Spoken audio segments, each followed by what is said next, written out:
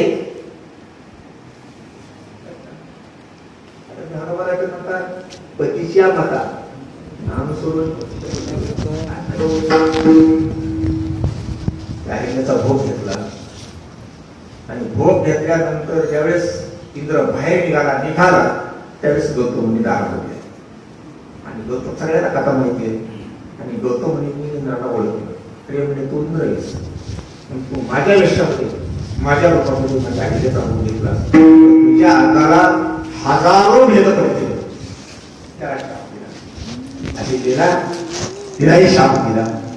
आणि मग त्या दोघांनी येऊ शाप मारली.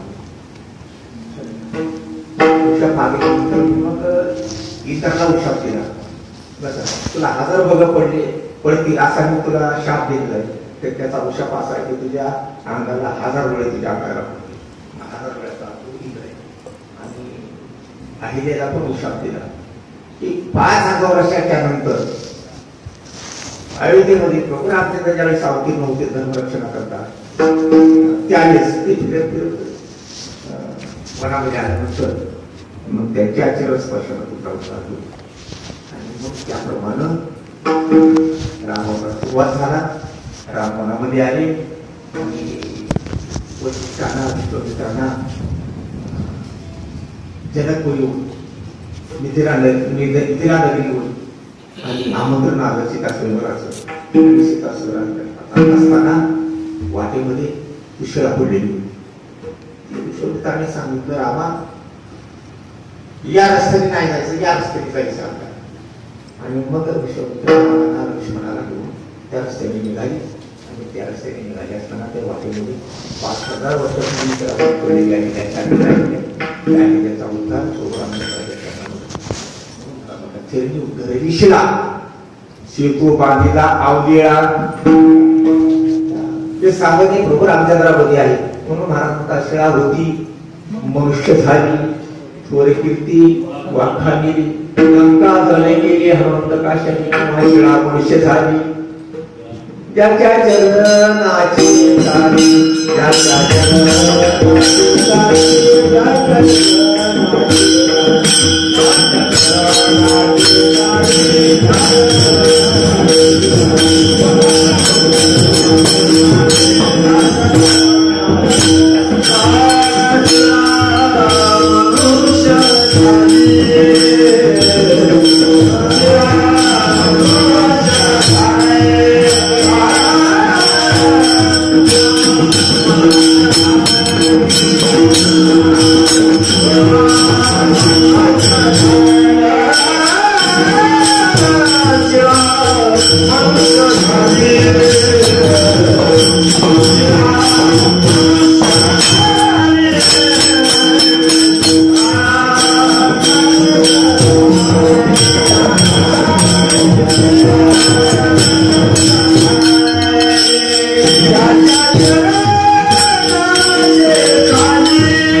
रामचंद्राच्या पायाचं सावंत ते पायाचा पंढरी छत्रामध्ये ठेवले. दोन भाग महाराजांनी सांगितले गाण्यामध्ये. गंगाचरणी करी पातकाची धुरी, गंगाचरणी तुझे चरणीची गंगा, सगळं पातकेचे गंगा, ते पायवणी श्रीरंगा पवित्र जगाची करी. म्हणजे गंगेचा उगम कुठून झाला? भगवान पंढराच्या चरणामध्ये. गंगा काय करते? पाप घालवते. वाचे म्हणतात गंगाचरणी करी पातकाची धुरी आणि पावले ते म्हणे चिंतन आणि मनामध्ये अंतकरणामध्ये त्या पावलाचं चिंतन केल्यानंतर माणसाचा उद्धार होतो. कारण का महाराज म्हणतात माझ्यावर विश्वास ठेवा. कारण का त्या 100 चरणाच्या नाभंगामध्ये महाराज म्हणतात माझ्या जीवाची केली सोडवण ऐसा नारायण कृपाळू किंवा गयाने ताईने पाषाण सागरी तो झाली अंतरी स्वामी माझा. माझ्या जीवाची केली सोडवण ऐसा नारायण कृपाळू. सागरावर दगड धरले, ज्याच्या चरणानं दगड धरले सागरावर, त्या प्रभू रामचंद्राच्या पायाचं चिंतन आमच्या करणार. म्हणून मला सांगतात की शाळा मनुष्य झाली ज्याच्या चरणाचे चालली आणि शेवटच्या चरणामध्ये मला सांगतात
Oh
Thank you.